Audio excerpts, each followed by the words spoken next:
sim racers from around the globe, honoring a revolutionary era of open-wheel racing. With a beast not easily tamed, roaring around legendary circuits at breakneck speed. When engineers and drivers push boundaries, sometimes too far. When heroes muscled roaring beasts wheel to wheel around the hallowed ground. A time when the only driver aids were his 2 feet, the perfect combination of man, machine, and speed. Experience the competition and the glory of early 80s IndyCar action.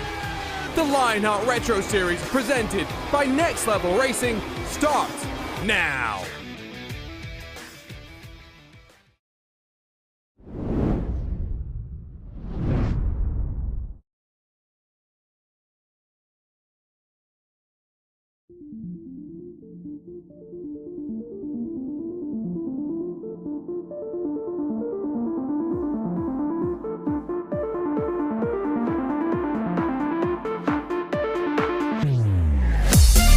It is time to survive the streets of Long Beach as the Lionheart Retro Series reaches the end of 2022. Challenges still present themselves. Today, on the streets of Long Beach, a Royal Rumble. The last man standing will walk away in HyperX Victory Lane.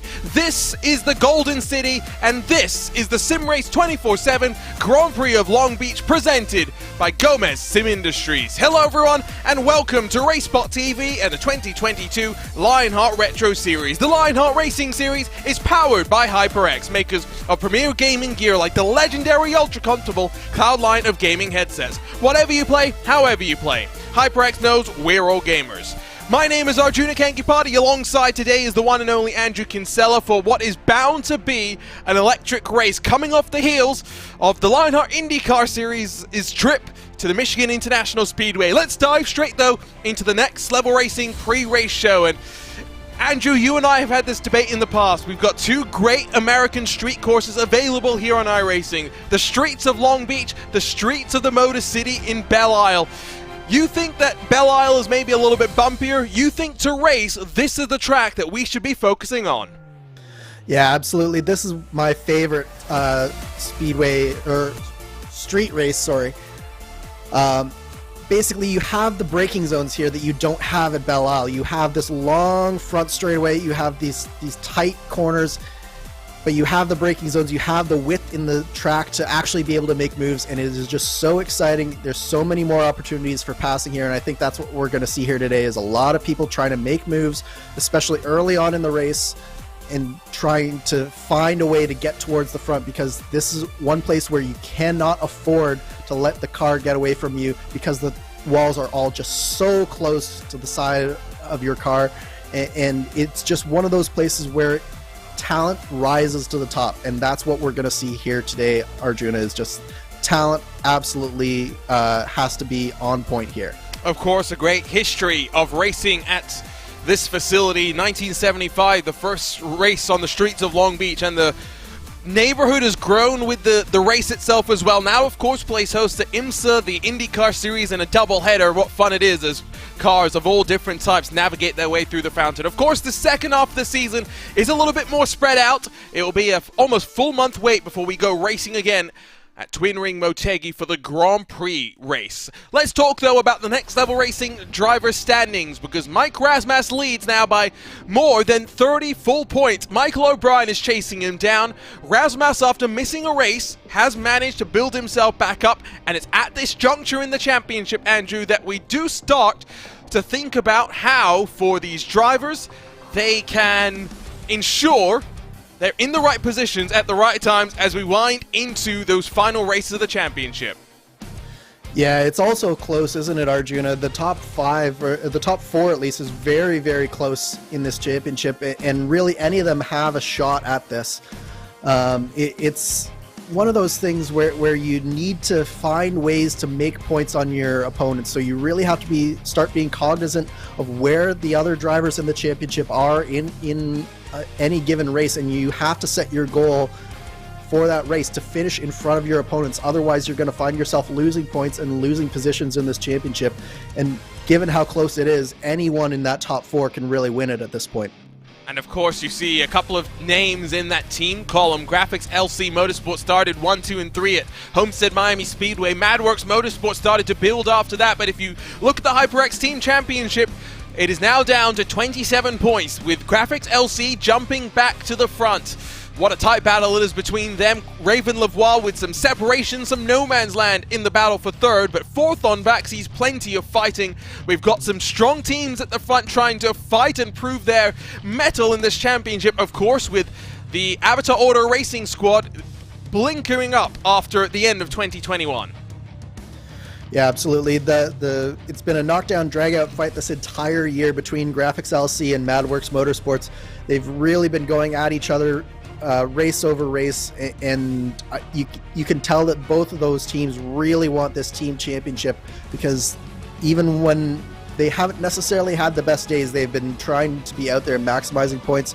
Raven Lavoie a little bit on an island of its own, but then it really gets into a knot for positions 4 through 8, where it's really anyone's game for sort of the back half of the top 5 for the bragging rights in this team championship. And make no mistake, all of these teams really want that bragging rights of being towards the sharp end of this field. And whoever wins the driver standings championship, will be looking to push their team forward into the HyperX Team Championship as well in this 2022 Lionheart Retro Series. Let's talk to you, though, about the Butt Kicker rookie standings, which sees David Rodriguez, after the partial campaign that he ran in 2021, building in 2022, now more than 100 points clear of the likes of Rodrigo Munoz. Backfire Motorsports represented by 3 of their drivers inside of the top 6 positions. And when Jim Herrick, the winner of our first Triple Crown race, is down in 7th, it gives you the indication of just how competitive this rookie class has been. Absolutely, it's been competitive here this year. You can tell just by how close 2nd through really 10th place is here, separated by just over 70 points there between those 2 drivers. And there's some really big names there. Adam Fraser, of course, has been a veteran of the Lionheart series, not in the Retro series, but in the Speedway and in the IndyCar series. And you can tell just by how much he's been struggling here in the Retro series, just how much talent there is in this field. But right now in the Retro, or in the rookie standing, it's all about David Rodriguez and that point gap that he has built up over the course of this season so far. To some degree, I think Rodriguez will be disappointed where he sits in the overall championship, but at the very least, Rookie of the Year will be something to add to the catalog. It's the 6th year of the Lionheart Retro Series. In year 9 of the Lionheart Racing Series, we're campaigning the Lotus 79, a car designed to conquer tracks around the world, albeit not ovals. We challenge it, though, across of the plethora of ovals that America has to offer. We take it road course racing across the globe as well. A custom fixed setup built by the man sitting across from me in the RaceSpotTV commentary booth, with cash and prizes totaling up to over $7,000. Our champion walks away with the Next Level Racing GT Track cockpit, as well as a Moser Racing direct drive wheelbase and Formula steering wheel. Just one Triple Crown race left. It's the final race of the season at Auto Club as we look to crown not just a new series champion, but a new team champion as well. And with that look at the series details, let's talk about the Moser Racing event details as we roll back onto the streets of the international city for just the 3rd time in 6 seasons of this championship. And while it's difficult to pass, pole position has ended the race 2nd in both the previous trips here. With just 6 drivers finishing on the lead lap 12 months ago, attrition will be a major talking point, and with the race lap record being faster than the qualifying record, we know the pace will pick up as the fuel burns off as the tires start to get into the groove. The margin of victory on average has been just under 0.7 of a second. By no means are you allowed to run away. The pressure builds to the very end of this race. And Andrew, as we talk about the challenges that the just under 2 miles of the Long Beach, California streets have to offer these drivers, bumps is one, tight confines is another, and surviving traffic will be 3rd. Yeah, absolutely. And I'll add one more, and that's that hairpin that you see at the bottom right of your screen there. That hairpin is going to be so tricky for these drivers today, Arjuna. The power and the torque, especially of these Lotus 79s, really comes into play on those low-speed corners. It's going to be so treacherous getting off of that corner, and we're going to see a number of incidents over the course of today with drivers just not being able to control the wheel spin of the tires as they get off of that hairpin and onto that long front straightaway.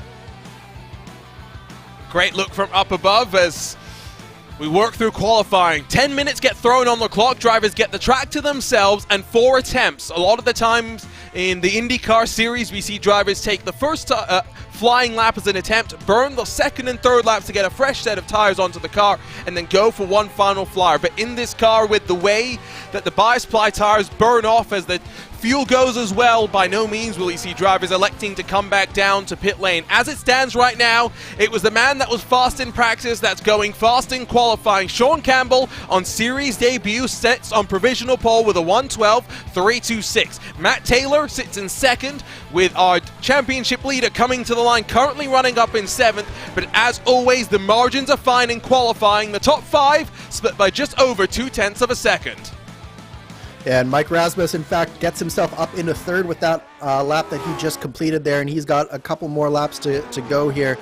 And as you know, the longer that these drivers go on this qualifying, the faster that they're going to go. So expect that these times in this order will change as we get closer to that time winding down. But right now, it's all about the debutant right now. Sean Campbell has just been setting this field on fire, and he has not improved his best lap this time by, so that's a little bit of a surprise there from Campbell, and it puts him in a very vulnerable spot, particularly with Taylor, Fowler, and Rasmus so close to the back of him.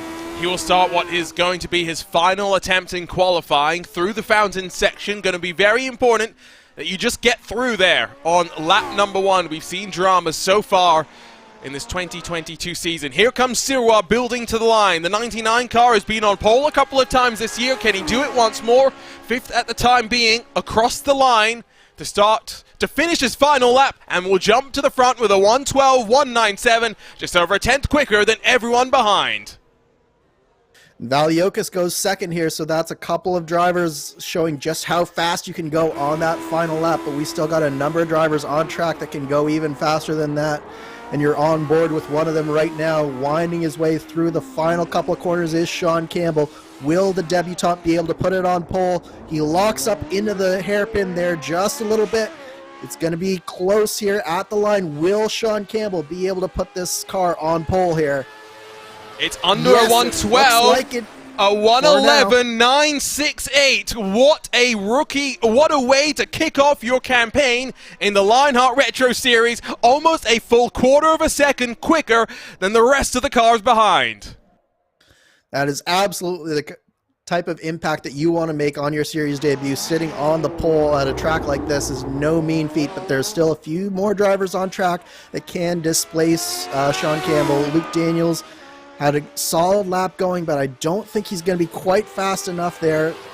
In fact, a 12.713 there, so not fast enough for Luke Daniels. He'll remain in 8th position here.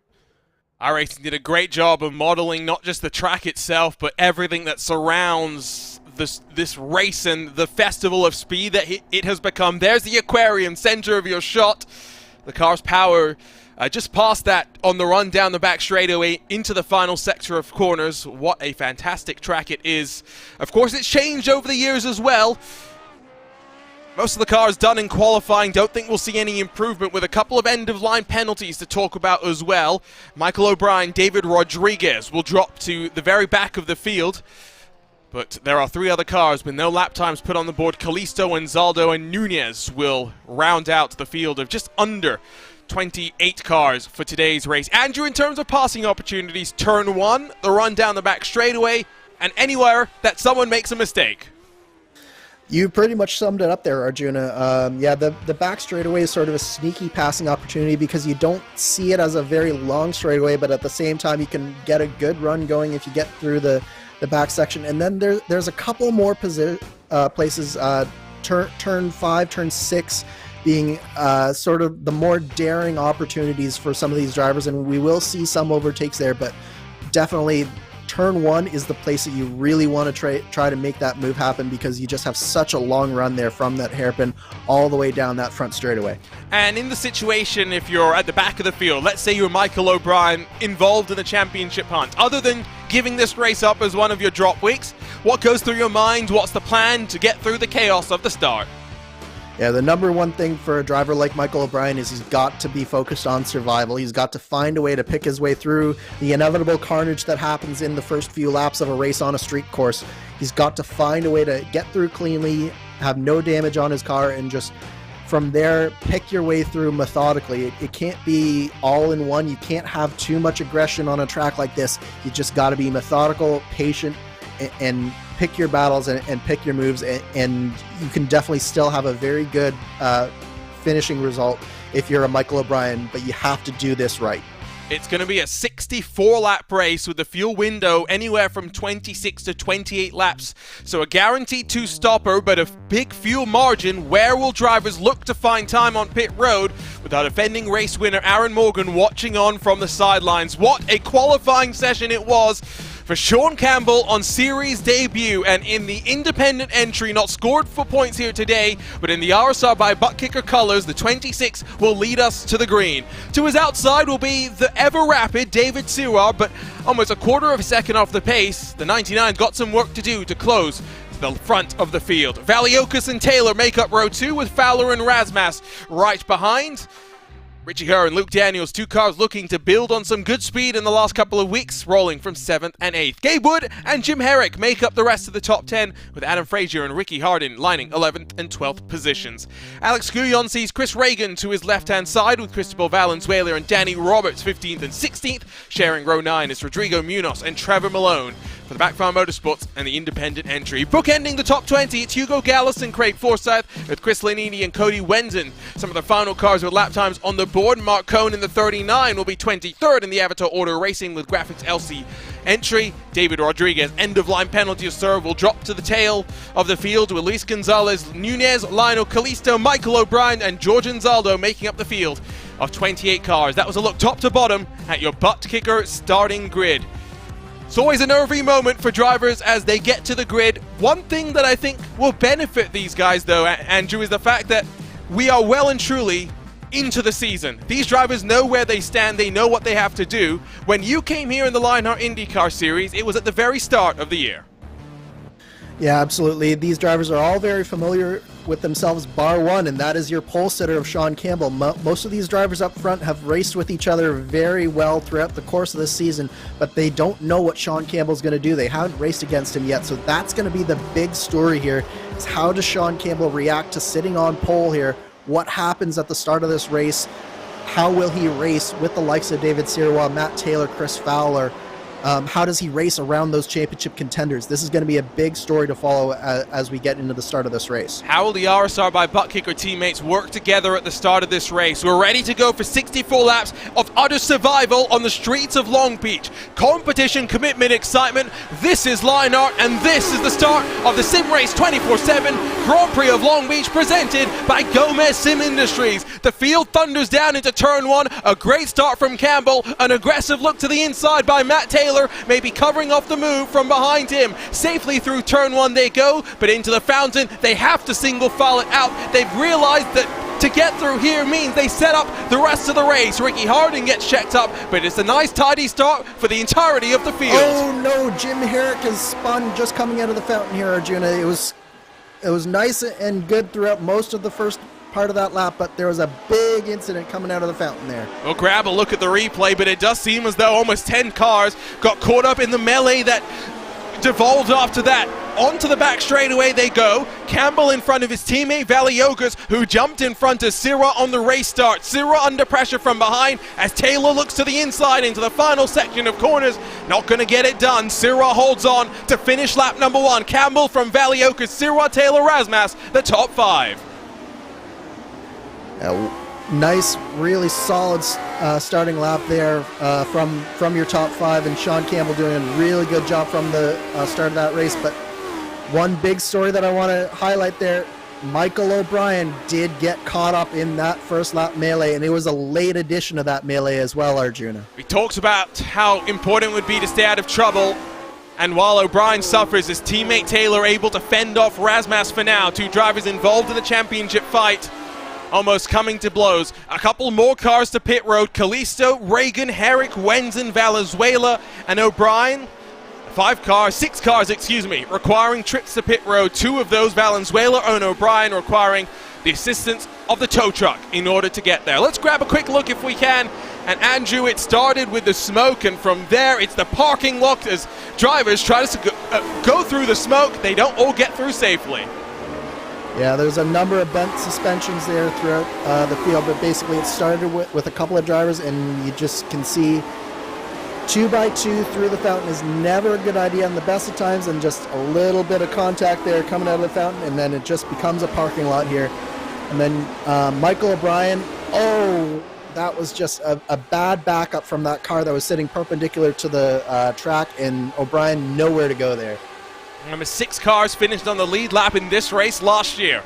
Already 6 cars seemingly out of the race, at the very least, not on the lead lap, as we tick on over to lap 3 of 64 in the SimRace247 Grand Prix of Long Beach. We knew it was going to be dangerous on the start. It was even more dangerous than was expected. Campbell, though, starting to run away with his teammate in tow. Campbell's got the impetus that comes without having pressure, with joining a championship midway through the season. For Valiokas, I always now think back to what happened at Watkins Glen when he put it on pole position in what was a statement of a qualifying session, and then made the cardinal sin of speeding in pit lane. And Andrew, it's so easy to do. These cars don't have the modern tools that many have become accustomed to. Yeah, actually a lot of similarities between that race and that qualifying effort from Valiokas and what Sean Campbell has done here. But I think what will really help Sean Campbell here is having his teammate right behind him, because that'll just allow him to allow him just that little bit more confidence, just a little bit of a buffer that he'll have to the rest of the field. And it'll allow him to be calm, and by the time they get to the pit stops, hopefully he will be error-free. But back in the pack here, we've got a big move here from Matt Taylor on David Sirwa. That was a big lunge there. Taylor tries to get the move off. Sirwa tries to come back at him. They're still going too wide through the fountain. Yeah, that's a man that knows that if he wants to be in contention for the championship at the end of the year again, he needs to get a move on. He needs to score some points. And with the championship leader only two spots back from Taylor, surely there is some pressure on his shoulders. Sirwa tried to fight back. They went too wide for about as long as you could dare. They survive, and already Sirwa has lost about 7 car lengths to Taylor in front, maybe starting to struggle with his tires. Yeah, and this has been a little bit of a story for Sirwa so far this year, Arjuna, is he's been really, really fast in qualifying, but when it comes to the race, he hasn't quite been able to put together the drives. Particularly in the early going, he struggled just a little bit with the tires. You can see Mike Rasmus nearly getting in the back of Sirwa there, and he just has a different approach to some of these corners than some of the other drivers, and it just doesn't fire up the tires. Oh, we got a little bit of a melee here coming on the back straightaway. I think that might be Richie Hearn. I think it's Munoz and Nunez. Not 100% sure. We'll get confirmation as soon as we can.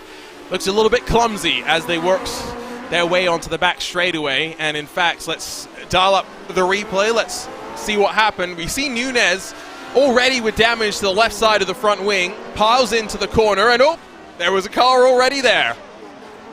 Yeah, and that's just really unfortunate there for Munoz, is because he has no idea that the car is going to be there, and a little bit of some clumsy stuff there from some of the drivers at the back of the field. But yeah, definitely nothing that Nunez could do there, because you just can't see around that corner because of the concrete barrier there. There's a meme to be made out of that one, that is for sure. Campbell breaks away 1.1 clear of Valiokas, so the pace for the 26 is clear. 7,000 I rating coming into this race, the strongest in terms of road I rating in the field. Campbell, a driver that we've seen compete on the likes of the Precision Racing League in our GT competitions on other nights on RaceSpotTV, carrying that forward.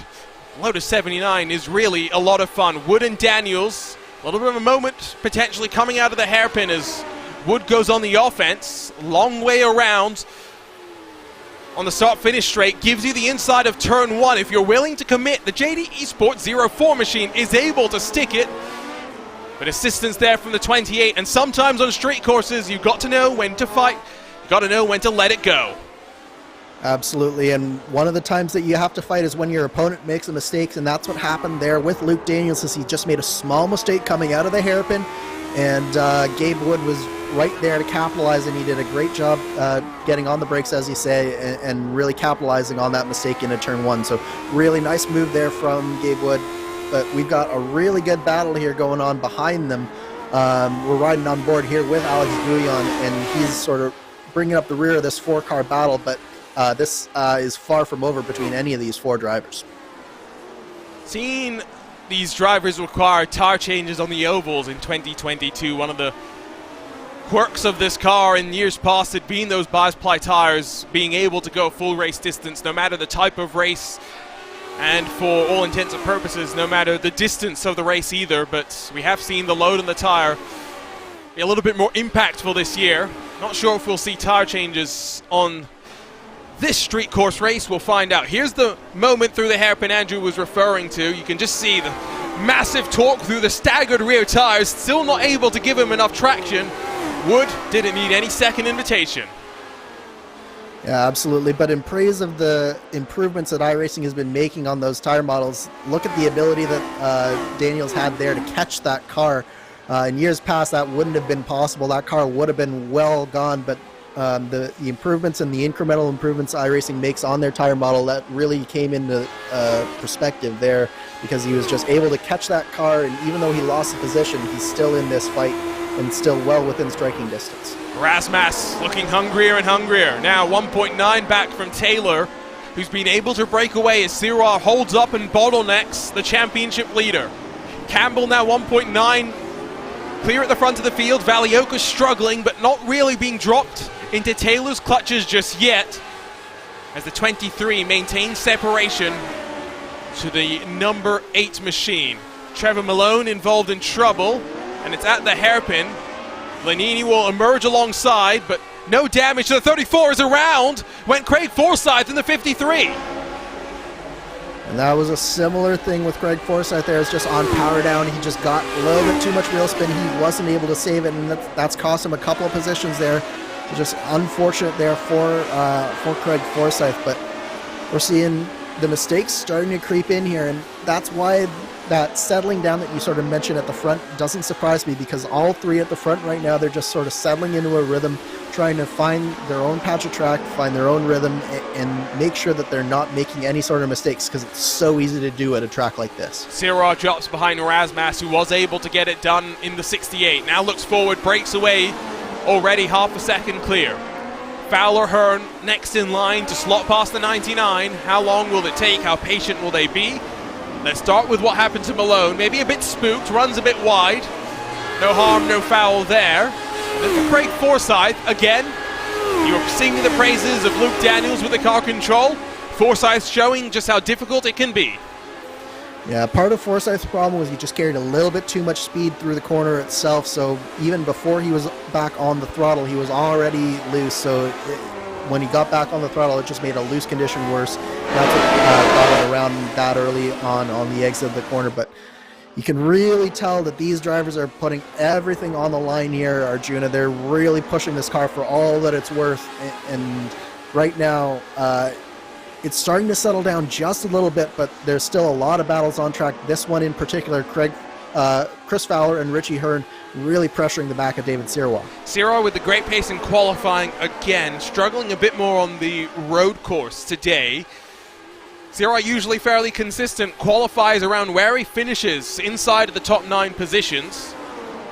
Still looking for that first race victory, but in the 28 previous starts coming into tonight, 15 top 5 finishes, 5 pole positions, always consistent and getting quicker and quicker on the ovals as well, as he gains the experience that you can only gain in a championship like this. Behind them, you mentioned Richie Hearn, plenty of experience and quite successful at this race 12 months ago. He runs in 7th position for the time being, making his 51st career start with 10 top 5s in there and that one amazing pole position at Phillip Island. Richie's always a fierce competitor, and for a lot in the Lionheart community, it's great for them to be able to race with a bona fide legend of American open wheel racing. Yeah, absolutely. Richie, not only is he a quality driver, but he's a quality person off the track as well, and he's a valuable member of the Lionheart community that all the drivers really treasure the ability to race on track with him, but also to just interact with him off the track, because he truly is a really good person. So it's really nice to see Richie putting together a good run here today, because Sometimes he's made mistakes in the past in these retro races, but so far this year he's been showing some really good speed, and it's just a matter of time before I think he really breaks through in one of these races. Hey, he got his internet figured out as well. We haven't seen a single technical issue riding around with him for about a lap or so, so that is also a good thing. The thing that will concern him is, you know, on the left side of the car, as we break out our yellow pen tool, our high, oh, there we go, we cursed it. There's the technical issue. There is a little bit of damage to the left side of the front wing. Richie has been flirting with the walls. Yeah, the fortunate thing for Richie is at a track like this, that type of damage won't cost you too much in terms of track time because or lap time, because there's just not that much space for you to really stretch the aerodynamic legs of this car other than the front straightaway. Most of the time you need all the downforce so you can get through these corners. So from Richie's perspective, it might make it a little bit harder to get around, but not too bad. That's really not too much damage for that number 70 car. Valioka starting to struggle. 3.2 away from your leader, and now 0.8 away from Matt Taylor, who locks up the inside front tires as he works into the hairpin, but still, it's going to be a good lap as he trends to close on that 23 car. Tires are always going to be so important here.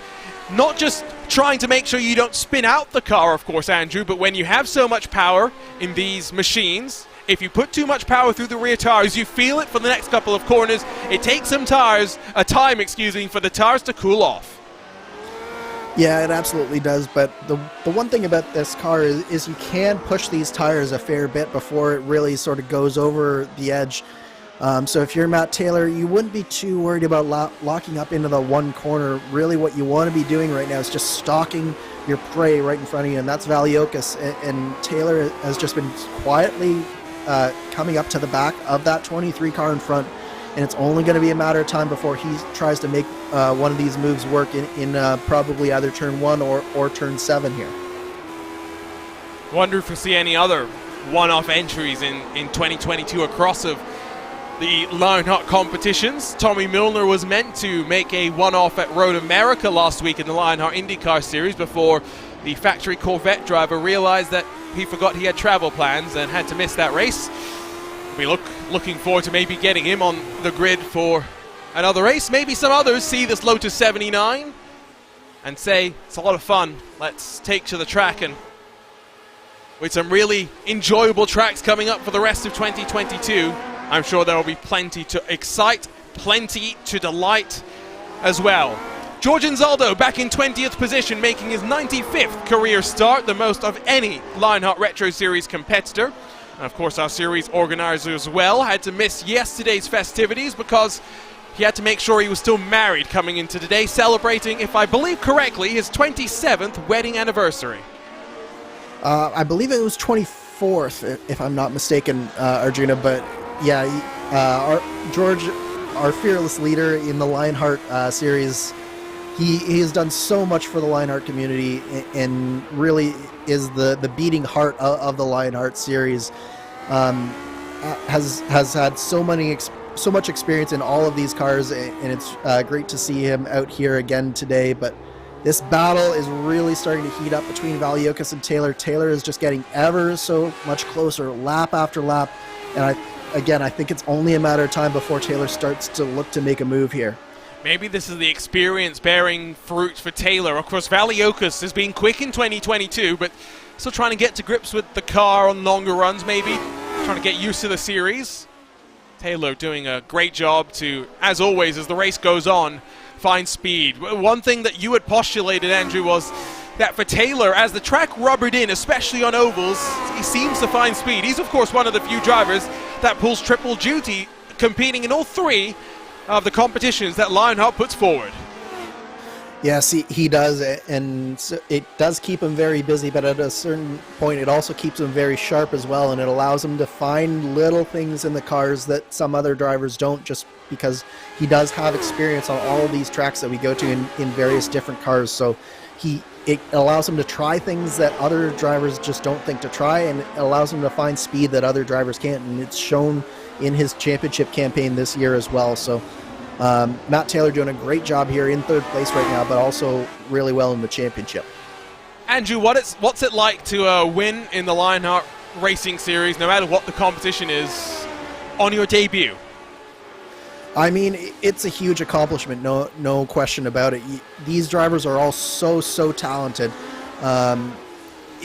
When you get in there and you see someone doing as well as Campbell is doing on his debut, you tend to sort of write off the competition. But we've seen so far this year in the Retro Series and in all of the Lionheart competition that none of these drivers can be called to anything close to a slouch. It really is the top of the top drivers that are in this series. So when you can win against drivers like that, it really is a gratifying feeling. Robert's able to hold off Rodriguez, who tried into turn one. The reason, of course, I ask Andrew Kinsella is one of the few to have done so. Season 5, Lionheart IndyCar Series Homestead, sound familiar? Yeah, that was a very interesting race. There was a little bit of fuel strategy that I was able to play there, and the teammates at what was Adrenaline Motorsports and now Powerslide Motorsports helped me get a win there. I actually had a small incident on the track as well that put me back in about 25th, and I worked my way all the way up to the lead. So that was a fun race to have way back in season 5, and a good trip down memory lane. But definitely Campbell is going to be focused right now on this race here, and it's a different type of race that he's running. He's controlling this pace from the front, but Valiokas is the driver that's all under all sorts of pressure from Matt Taylor right now. Remember, 6 races left this season. Up next, Motegi Grand Prix. The third week of October sees a trip to the circuit Gilles Villeneuve, and then the first week of November over to America's National Park of Speed and Road America. Half the races still left to play after today are road races. If Sean Campbell is here to stay, those are points that championship competitors by no means can be counting on as we build to the very end of the season. A lap or so ago, there was a close call between Valiokas and Taylor. Watch it. The lockup from the right inside tire for Valiokas. Taylor almost going like a snowplow into the back of the RSR by butt kicker car. It's so hard for that car behind to react in time, but Taylor just about holds on. Yeah, by the time that a reaction is necessary, you're way committed on the brakes before that. So just a tough situation for Taylor. He did a really good job to stay off the back of the 23 car, but I want to draw your attention to that third car in screen here right now, Arjuna. Mike Rasmus is starting to catch up to both Taylor and Valiokas right now. First car to pit road. We expected a big window for the pit stops, allowing a lot of creativity for drivers. David Rodriguez, first to pit lane on lap 17. What do you think about this call, Andrew? It's not surprising, given where Rodriguez started this race, that he would try to do something different. But the problem with what he's doing is that it doesn't allow him to have that low fuel run on these tires as much as some of these other drivers will, because he has to refill the car. So to me, the best strategy here is always going to be to try and go as long as you possibly can on each of these stints and try to maximize your time on that low fuel, because again, we won't see very much in the way of tire strategies. It all comes down to the fuel strategy and minimizing the time on high fuel. As Taylor jinks to the outside, Valiokas will make him fight for second. Side by side into the corner, almost ended in disaster. All it really does is lose them time, drop them into the clutches of the waiting 68, the championship leader, as Mike Rasmus closes on a podium spot. Traffic will play its part. There's still a long way to go before we can crown Sean Campbell the winner, but it would seem, as it runs right now, with still a long way to go, Campbell has got to just survive to be crowned the winner on the streets of Long Beach. Yeah, I'd say it's a little bit early to be counting Sean Campbell the winner at this point, particularly because we do still have those pit stops that you have to go through, and you've already mentioned his teammate Valiokas had those troubles at Watkins Glen, so there's still a lot of racing here to happen before this goes on. But going back to what we saw Richie Hearn, the 70's gone around, and he's had to go to an access road, down that back straightaway. Now has to hold, wait for a safe point to rejoin the track. That is heads-up driving. That's a real race car driver's attitude going on there. Richie Hearn drops to 11th. Pain for the 70. Well, I mean, it depends on which real race car driver you're talking about. Because if you're Paul Tracy, you just pull out into traffic there. Gentleman, how about that? Tell us as we grab a look at the replay, what do you see here, Andrew? Yeah, it was just Richie, I think, got a little bit distracted by that driver on the inside there, it was a lap car trying to let all the leaders by, and I think Richie just missed his braking point just a little bit, and he basically did the safer option and went down that runoff road, spun himself around, and got back going again. Only lost himself probably 3 or 4 positions in about 10 seconds there, so it's way better that he did that than if he had hit the barrier on the outside there. Taylor is showing in the mirrors right now, putting the thought in the mind of the 23 that I'm here, I'm quicker, it's a matter of time before I get past. Almost at lap 20, hypothetically, you could try and do something on strategy if you're Taylor, but like you pointed out earlier, the gamble to give up a guaranteed run on lower fuel would not be the call. But I put to you, Andrew, that if you can get yourself out into clean air, if you're Taylor and you know you're faster, surely you need to gamble and try something, because that could be not just the way that gets you into second, it's the way that gets you comfortably into second. I agree, Arjuna, but the question is, what do you try? And for me, if I'm Matt Taylor, knowing that I'm faster than Valiokas, what I'm going to try to do is extend my stint 1 lap further than Valiokas, use that 1 lap on fresher tires with clean air and low fuel, and having the tires in the optimal temperature range, optimal wear range, and try to get the overcut done on Valiokas. That's the play that I would use if I'm Matt Taylor. But the trick is, you really can't afford to let Sean Campbell get too much farther out in front of you, because you just won't be able to run him down over the course of the next 2 stints. I think we've already kind of given up any hopes of besting Sean Campbell as Taylor makes a bit of a mistake at the hairpin at the very end of the lap, opened the door for Razmaz to close. Now, is there damage to the Madworks Motorsports number 8?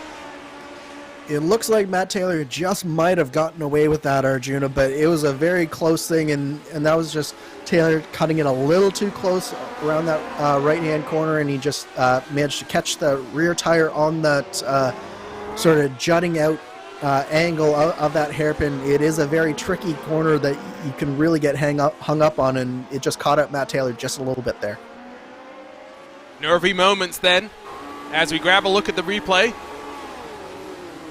Again, a mistake from Valiokas and an attempted capitalization, but maybe a bit too aggressive, over-optimistic, and clashes the right sides into the wall. Seems to have gotten away with that one. 20 laps now officially in the books, closing on the 1/3 marker of this race. Valiokas a full 8 seconds behind his teammate, with pressure behind, but then 3.5 seconds back to David Sirah, who now just has Chris Fowler to cut for company. And then a gargantuan 10-second deficit between 6th and 7th positions. It is looking like we're on course for, again, potentially just the top 5, staying on the lead lap by the time we get to the checkered flag. Yeah, distinct possibility here, but don't count out a recovery drive here from Richie Hearn. He was doing well to just stay with Chris Fowler for most of that first stint before he made that mistake, so he's definitely a driver that can potentially work his way back up through this field. And I do think that we're probably going to have more drivers than just 5 on the lead lap, because as well as Sean Campbell is doing, we have a number of drivers who are still turning in very solid laps here with 22 laps gone. So I would say probably, if I were predicting, put me down for about 12 drivers still on the lead lap come the end of this race. 12, okay, we'll hold you to that. About half the field then is Andrew's prediction. That's a lot better than we've managed to hit the 2 previous trips that we've had here, as Danny Roberts on the exit, I think, of turn 5 has gotten a bit too greedy with the throttle and spun himself around. It is maybe not as chaotic a race as I anticipated. haven't turned our attention to replays as much as we did in some of our previous races, most notably the Phillip Island race that we had last year. What crazy fun that was. Here's the move for second, though. Taylor straight down the inside. Valiokas clips the wall with his right rear tire. No major damage, but Taylor had enough of waiting. He's up to second. What a lunge there from Matt Taylor. He sent that car down the inside there. Made a little bit of contact with Valiokas on the way by, and that put Valiokas into the tire barrier just a little bit, but I think that they all escaped with no damage. And this is going to be the telling part here, Arjuna. Will Matt Taylor be able to extend the gap over Valiokas and Rasmus here? And how long will it take Rasmus to get by Valiokas as well? Luke Daniels to pit road. Will become the second car to box in the 40 Sim Racing number 28. Of course, joins David Rodriguez with having finished the first green flag pit stops in this race. We thought potentially lap 1 would bring a safety car. We saw it at Watkins Glen. Fortunately, we survived, we persisted. Taylor a little bit wide through the final corner. Not breaking away from Valiokas or Rasmus to the degree that he would have wanted, but already 6/10 clear. And here comes the momentum. The 68 car, the championship leader, will be thinking about what's smart, but right now, he's looking forward, he's looking to follow Taylor through. Commits to the outside and gets pushed into the wall. Rasmus, I think, holds on without damage, but it got physical in the battle for third. Yeah, that's a really precarious position to put yourself in if you're Mike Rasmus, trying to make a move on the outside there. He did have that sort of outside lane. As we look at the replay of that pass, you can see just a little bit of contact from Matt Taylor there on his way by, and that put him, Oh no! Valiokas made a mistake. I think Valiokas actually has a technical issue because he's dropped from the timing screens, as his teammate David Rodriguez has an issue as well. Two of the RSR by butt kicker cars in strife here before even the halfway mark of the race, and Valiokas still yet to have any sign of survival. It would seem as though the 23's day is done. It's so unfortunate for Valio because he'd been doing such a good job there, and his quality is definitely dropping. He should drop out of the server here momentarily. So that will put paid to his efforts here today, but had been having such a strong drive. And meanwhile, Mike Rasmus has got to be thinking, you couldn't have just dropped out like 5 corners earlier. 1 lap ago, yeah, just giving it to me. It was a nervy moment. If I'm a championship leader, in the situation that Rasmus is in, with one of his major threats already retired for the day, it's good me saying this in hindsight. I recognize that, but I don't know if that's a gamble I would have gone for. Nor I, but at the same time, you got to be thinking Matt Taylor probably is one of Mike Rasmus's strongest opponents in the championship, and if you're Rasmus, you gotta be thinking you can't let him go by. But you can see Rasmus had the corner until he didn't there, and then he was in a world of trouble with Valiokas trying to get through that sequence, and then just 5 corners later, basically, Valiokas, you'll see, will soon disappear off of the screen. Yeah, just watch, because I think this also lost Rasmus a bit more time with the state of unknown that he was in. Didn't realize or have any idea where the 23 car had gone. Uncertain times did lose him a little bit more ground to Taylor in that battle now for second spot. Richie Hearn gets in front of Adam Fraser, disposes of the 88 in clinical fashion as he looks to work his way back forward. Slots to 7th where he started this race. And there are sometimes things that you cannot control, but those are the things that will frustrate you the most. For Valiokas, for the 23 car, there's not much that we can say other than we're sorry. It is truly the sim racing equivalent of a mechanical failure, and it's always all the more heartbreaking when it happens at that type of or when you're having that type of race where you're just in that top 3 position, then suddenly it all goes wrong, and it's no less heartbreaking in the sim world than it is in the real world. I always point back to Max Verstappen, 2019, 24 Hours of Spa, sharing the car with Lando Norris, Maximilian Benecke, and Jonas Wallmeyer, if I remember correctly. Coming to the final hour of the race as pit stops underway. We'll get back to the story time. David Sirard becomes pit road taker number 1 within the top 5 as he trundles down pit road. We mentioned it earlier, Andrew, there's no pit speed limiter. It's all down to your feet and how in control, how in tune with your car you are.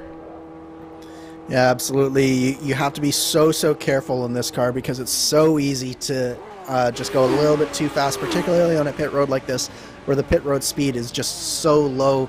You have to be so patient while you're coming down, and it feels so slow as well when you're in the car. You have to be, you're going 170 miles an hour into turn 1, and then suddenly you're going like 35 miles an hour down pit lane. It's so slow, and you have to be so patient.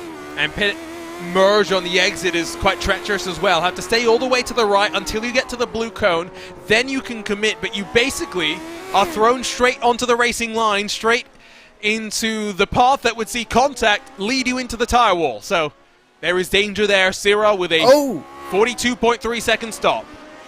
Sorry, there was a little bit of contact with Matt Taylor as he ducks on the pit lane here, but there was contact between himself and a lap car, and he's got a little bit of damage on that front wing. Yeah, you can see the left side of that nose a little bit worse for wear. What's that going to do to his pit stop time, Andrew? Well, the one thing about this Lotus 79 is basically nothing is repairable on this car, apart from some suspension pieces, but so that won't actually do anything to his pit stop time because it just won't be repaired, but at the same time it will cost him just a little bit of time on the track. We talked about it with Richie Hearn. It won't cost him a lot of time, but it does take away just a little bit of downforce. So 9.2 stationary for Sirrah, 8.2 for Taylor. Sirrah was 42.3 from cone to cone in the lane, and with a 1 second quicker stop, Taylor is 1 second quicker in the lane as well. The delta anywhere from 41 to 43 seconds depending on how long you will spend in pit lane, and with such a sizable pit window we will see some gambles. There's Campbell down to pit road. And in a sign of confidence, did you see how committed he was on pit entry? I was about to say, Arjuna, that was a brave pit entry there from Sean Campbell. And it just goes to show when you're a driver of Campbell's quality, 7,000 plus I rating, you know where you can push and you know how to maximize every little portion of a track. And pit entry is definitely one of those things where it can really gain you a lot of time, and that's what we saw there from Campbell. Is he was trying to gain as much time as he possibly could on pit entry. However, it is quite easy to lose the time on pit entry as well by getting a penalty. There is a fine line. Here's the look with Taylor, and it was contact with an RSR by butt kicker entry that runs a little bit wide, and it's David Rodriguez who gets in the way. Taylor's going to be frustrated, but there's not much you can do now. You just focus to get to the end of the race. Taylor will get to turn 1 alongside with Razmas. Some treachery there, but the 68's a little too far behind to be able to commit to the corner. Taylor second, Razmas third, 12 seconds back from your race leader. Yeah, so Campbell's picked up about a second and a half on Taylor through that pit stop cycle there, Arjuna. And a lot of that, I think, was down to that very brave pit entry there from Campbell and a little bit of a hold up there from Campbell's teammate, David Rodriguez. So it's all coming up Sean Campbell right now, isn't it? It is. It is one of those days where you just cannot do wrong. Although there is a long way to go. Knock on wood, let's hope. There's no commentator's curse. We are probably safe, though. There's no Lorenzo Bonder in the RaceSpotTV commentary booth. Watch this commitment. He's not foot to the floor, but that's a man that's practiced, that knows where his marks is, that is potentially untouchable on a road course if he sticks around for the rest of 2022. And it looked so calm in the car, but the thing is, he was probably about 15 miles an hour quicker than any other driver on that pit entry, and that 15 miles an hour really does make a difference. As I said, it was probably about a second over Matt Taylor on that pit entry alone, so really strong pit entry and strong job here from Campbell on debut. Now we'll see what the impact of the damaged front wing will be for Taylor, with Razmas just 8/10ths back as they work through turn 5. Off camber, so tricky, trying to get onto the power as the rear tires slip and slide from underneath you. 9.6 seconds for Razmas in the box, a little bit longer of a pit stop, maybe indicates That final stop will be as short as feasibly possible. Left side of the screen will show you those pit stop times, and you can see the variance through the field. The quickest, about 7 seconds from Luke Daniels. The longest is the 9.8 of Gabe Wood in the 04 JDE Sports entry. Yeah, and there's a number of different strategies at play in terms of how long and how much you fuel the car for this middle stint here. Some drivers will try and cut it a little bit closer. Luke Daniels, he obviously came down pit road really early, so he just didn't have as much room in the tank to fill up the car, so it took him less time on the jacks. But yeah, it's really fascinating to see what these drivers come up with in terms of strategy, trying to find that advantage over the drivers. But I think ultimately, like I was mentioning earlier, the best strategy here is to go as long as possible on these first two stints and be as light as possible for the final stint. Getting to the halfway mark of the race, Razmas has dropped back, if anything. Now 1 second away from Taylor. Front wing damage, not really, slowing down the Madworks Motorsports number 8.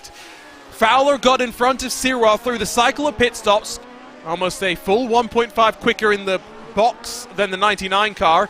He runs in 4th, has managed to find some clean air. It's going to be crucial for him. Richie Hearn is up to 6th, now in front. A couple more cars as we work through the pit stop cycle. The only battle that we're tracking outside of Taylor and Razmas is Luke Daniels, who started the year off unable to complete laps. It seemed as though every time he tried to put himself in a situation, it ended poorly.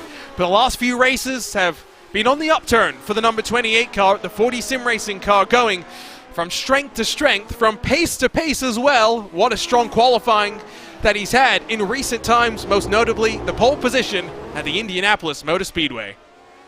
Yeah, and sometimes you just need that little bit of time at the beginning of the season to really get yourself situated in a car, and I think that's what we saw with Luke Daniels. But obviously, he's really started to come on much stronger in these last few races. Of course, he did have that little bit of a bobble that we saw earlier on in this race, but since then he's really settled down. He's right now battling with Adam Fraser for that 7th position.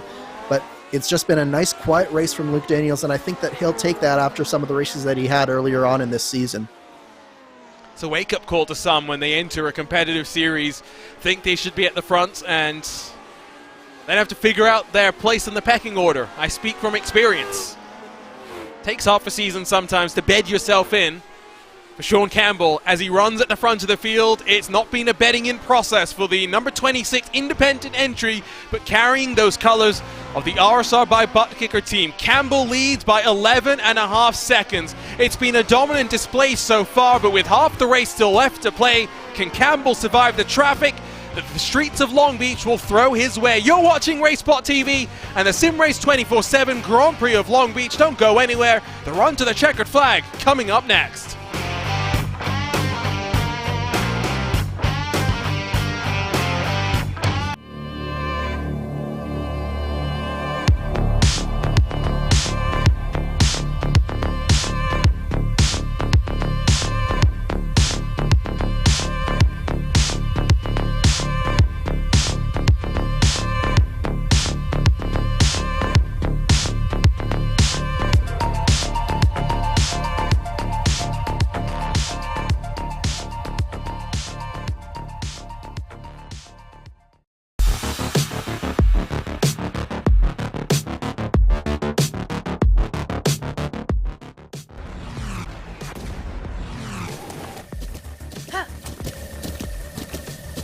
With the Butt Kicker Gamer 2, what you see and what you hear is what you feel. Butt Kicker, the future is feeling.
Welcome back to the streets of Long Beach and the brawl that is the SimRace247 Grand Prix of Long Beach, presented by Gomez Sim Industries. My name is Arjuna Kangipati, on hand at the RaceSpotTV commentary booth by the one and only Andrew Kinsella. It's been a fascinating race so far, but one dominated by Sean Campbell in the number 26 independent entry on debut to this competition. What a day it's been so far. Still looking at a battle between championship contenders as the points leader Mike Rasmas hunts down the number 8 Madworks Motorsports car of Matt Taylor.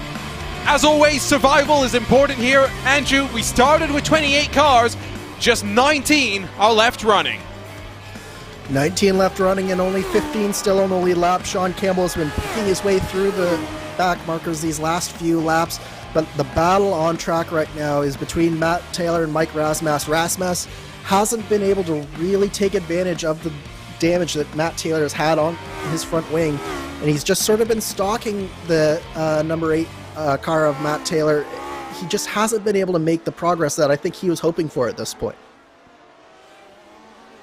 In that phase of the race where it's so easy to slip up, but the toughest test of this race will come in those final couple of laps when the checkered flag is in sight, but drivers will be drained from first the qualifying session, throwing it on the edge, dancing with disaster as Taylor got a little uncomfortable there, a little too close to the wall. 64 laps of intense pressure, the 4 laps of qualifying before it all adds up. Fortunately, it's not in a phase of the championship where it's busy for drivers. From your perspective, Andrew, what does it mean when a championship gets broken up a little bit more, when you're not going back-to-back, when you get a couple of weeks to ruminate in the results of that last outing? I think the big thing for these drivers is not to ruminate too much and just focus ahead. And sometimes if you had a bad race right before you got into a break, sometimes it can be a bad thing, but sometimes it can be a good thing as well. It allows you to reset, allows you to refocus and focus on what you have to do to win the championship. It's definitely one of those things where you as a driver have to take charge of your own mental game and really focus forward. And that's what true champions do, is they're always mindful of what's to come and what they have to do, not what they did before. As always, featured onboard cameras, but it's such a quick pace lap around here, we don't get the chance to run you down through them. Let's quickly do that, starting with Matt Taylor, who carries the butt kicker onboard cameras. Where sim racing is better with butt kicker, visit thebuttkicker.com. It's been a tough day for Luis Gonzalez Nunez, but he still pounds around in 19th position. He carries the SimRace247 onboard camera. Visit SimRace247.com, where sim racing is for everyone. And Mike Rasmas in the 68 car, hunting down Taylor in that battle for second, carries the HyperX onboard. Look, whatever you play, however you play, HyperX knows we're all gamers, and HyperX is always ready to game. Past the halfway mark, still one cycle of green flag pit stops yet for these drivers to complete, and of course, will be a couple of changes. If you are Rasmas, maybe it's not the worst thing in the world, Andrew, if you're a second back, expecting at least a 1.3 second quicker pit stop when we get to the final cycle in about 10 laps time. No, and this is certainly not the first time that we've seen Mike Rasmas stalk his prey in this Lionheart Retro Series. He is definitely one of those drivers who can stay very patient throughout a race and just take what the race gives him. So that's why he's doing so well and leading the championship. But we've had a big incident coming out of the hairpin. That was Ricky Harden losing it on power down there. At least he's not hard in the wall, but now just a couple of car lengths in front of, I believe it was Danny Roberts in the yellow and black entry that winded its way through the final corner. We'll pick up what happened to that number 7 machine as we jump on the RaceSpotTV replay, and it's again just going to be trying to get the power down to those rear tires. Had a little bit of lock as he started to get that power down, but you would have thought it wasn't too much lock. That looks savable. We've seen some good saves today. Yeah, it really just depends what type of wheel spin you get, because you can either get one wheel spinning or you can get both rear wheels spinning in this car, and if you get both rear wheels spinning, it's much harder to save. So I think that's what happened there with Ricky Harden, is he got both rear wheels just too far gone, and he did a good job to just keep it off the wall and mitigate his damages there. We're watching a battle for 7th. Frazier Feeling the pressure from Daniels in that 28 car.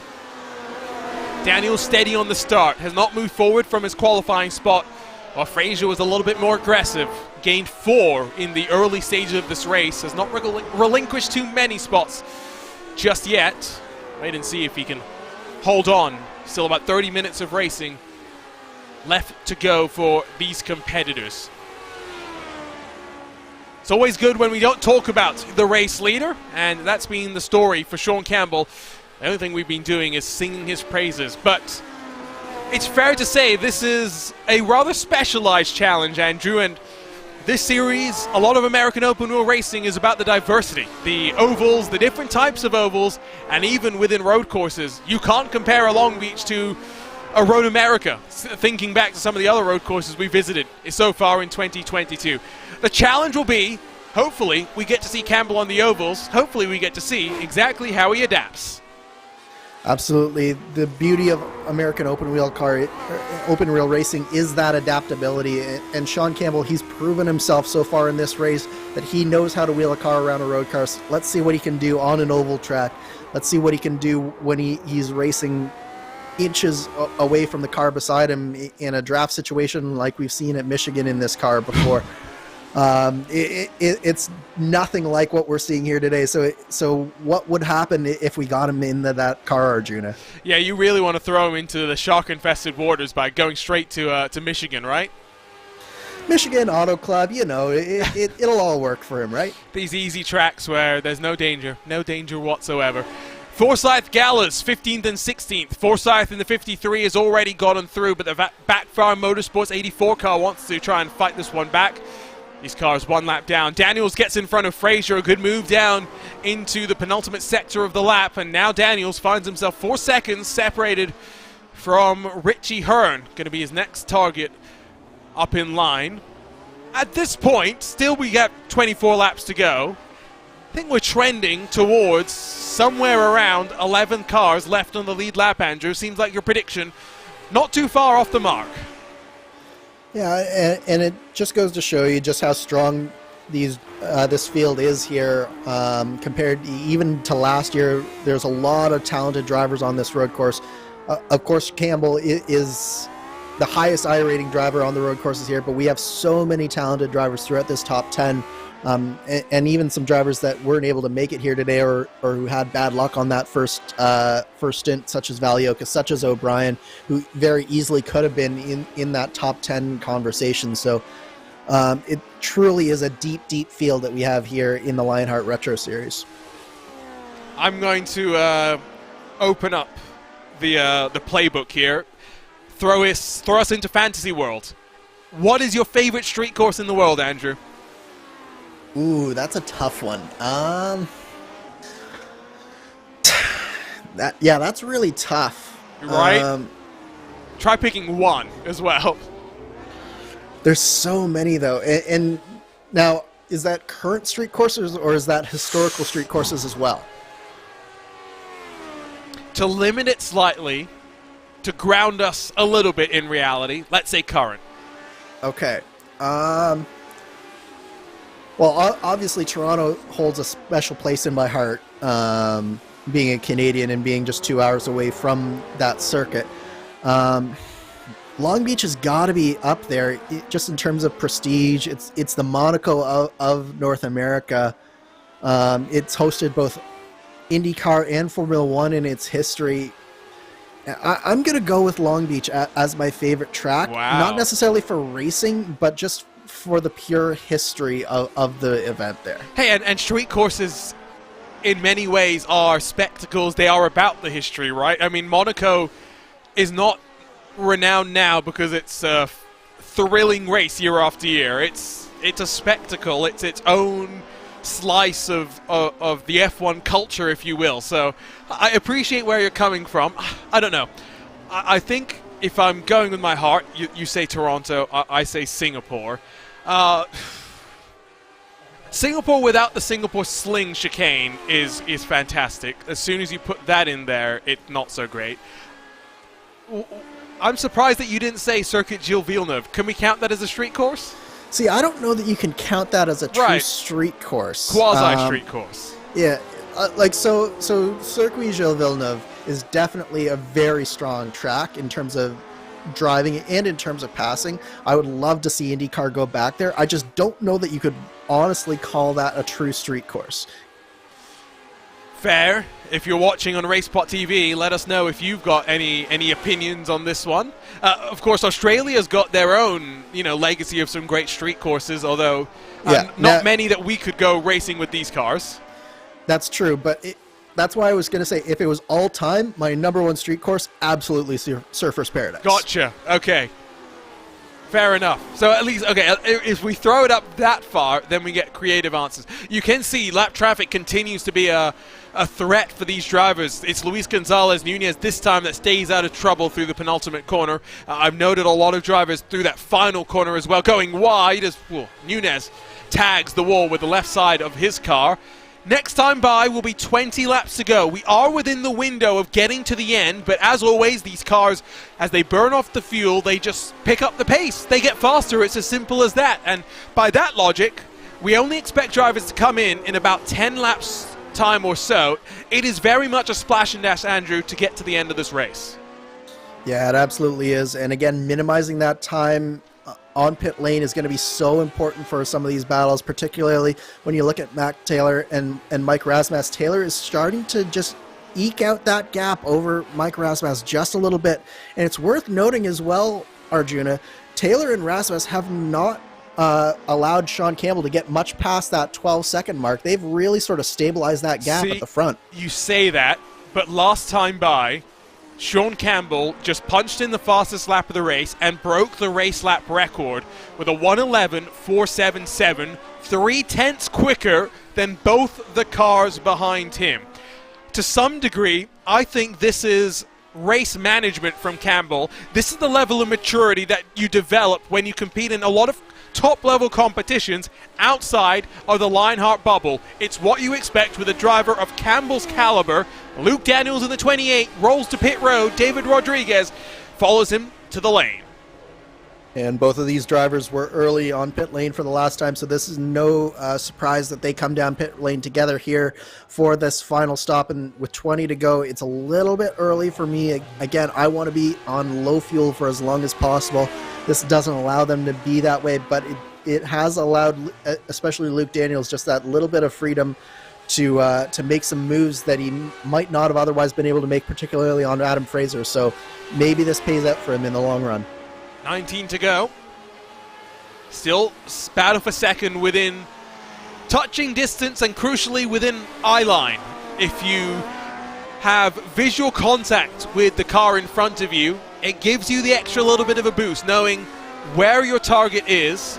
Although if you see it stay at the same distance for lap after lap after lap, it can turn confidence into frustration in the blink of an eye. Chris Fowler will come down to pit road as well in the Madworks Motorsports number 20. From within the top 5, it's an early stop for the 20. Yeah, very early from Fowler. A little bit surprising. Again, I think the best play for him would have been to go as long as possible. But one thing that I wanted to point out with that shot that we just had with Taylor and Rasmussen, Luke Daniels came out right in front of that pair. And this is going to be the trickiest part for Taylor and Rasmussen, but particularly Taylor, is Luke Daniels is fighting for a top 10 position, and he's battling with Adam Fraser here. He will not want to let Matt Taylor by easily, and he's going to be on that heavy fuel load and just not able to go as fast as Matt Taylor is. So this is going to be a tricky situation for Taylor. Will it be an opportunity? We'll find out. Let's ride around Long Beach with the points leader. Let's ride with Mike Rasmussen in the 68. Down through the gears. Look how fast, how committed they are through turn 1. Then the fountain section where less is more. Turn in early, sweep to the left-hand side, build into turn 4. Cambered in initially, but as you come to turn 5, it cambers out, so you've got to be very careful getting the power down. As you see Rasmussen use a bit of an opposite lock to turn the car as he gets onto the power. Then down shoreline driving to turn 6, such a crucial braking zone, because if you mess it up, you can put yourself in an opportunity for someone to lunge to the inside of turn 8, where a tire barrier is greeting you on the outside, beckoning you into the garage. Down East Seaside Way, one of your primary passing opportunities. Use the draft potentially to get onto the anchors at the 300-meter sign on the left-hand side. down into second gear, tentative on the power through the left sweeper, that is turn 10. Very difficult through the hairpin as it checks up the momentum. Slowest point on the track. Taylor peels off to pit road. He's looking to go aggressive. Yeah, and I think that was a response to Luke Daniels just not letting Taylor by. You saw Taylor lost about 3/4 of a second on that lap alone to Mike Rasmus as we were riding on board. Rasmus was already starting to get back into the kitchen of Matt Taylor, so Taylor just wanted to get out of the traffic and get some clean laps here, and now Mike Rasmus is going to have to deal with Luke Daniels. Important stop then for Taylor to execute, hit his marks, not just entering the lane, entering the box, getting onto the power. It's 6.8 stationary for Taylor. A nice, tidy pit stop. Now, focus to Rasmus. It's his turn to do the same. And it is, and the question is how long until Rasmus comes down pit lane. We know that he can go longer than Taylor here. He did it in the first stint. He can do it again here, but Taylor is coming out into traffic as well, so this is not what Taylor was hoping for with the car coming out in front of him, and Rasmus around Luke Daniels here. That was very important for that number 68 car. So Taylor comes out behind Guyon, who is yet to box and has not shown the level of pace that we've seen from the runners at the front. Bit of a moment there for Rasmus, but now he's past Daniels, has a bit of a bubble, and then a teammate for lap traffic in front. He's doing the wise thing, extending until his tank is dry.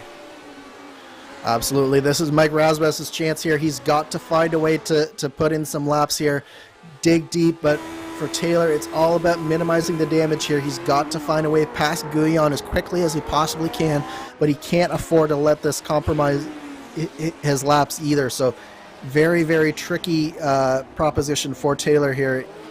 Probably the worst possible scenario was coming out right behind one of his competitors here. He took the gamble. Now, which way will it swing? It might come down to a battle on track. The run into turn 1. We've already seen Taylor willing to go aggressive and lob it to the inside. We'll get the lap time next time by for Matt Taylor in that number 8 car as Sean Campbell continues to run at the front of the field. Now leads by 14.6 seconds. Here's the points leader. Here's the 68 car. The driver we're tracking in relation to Matt Taylor already down to pit road. Rasmus continues to extend. Past Lanini already, but now next car in line will be Adam Fraser. In a similar spot to Daniels, does not want to compromise his own race. But that does go to show you just how much that undercut can happen, because we know that Luke Daniels did pass Adam Fraser on that last stint there. So now Fraser is probably about 4 seconds in front of Luke Daniels here. So it really did show that the undercut can be very effective here. So that's one thing working in Mike Rasmus's favor right now. A 1:11.8 for the 68. For Taylor, we wait to see what the lap time will be for him as he crosses the line. A 1:12.0. About 2/10 slower. Looking good for Rasmus. Taylor finally dispatches of Guyon. That might be crucial. Clean air. The number 8 focuses forward.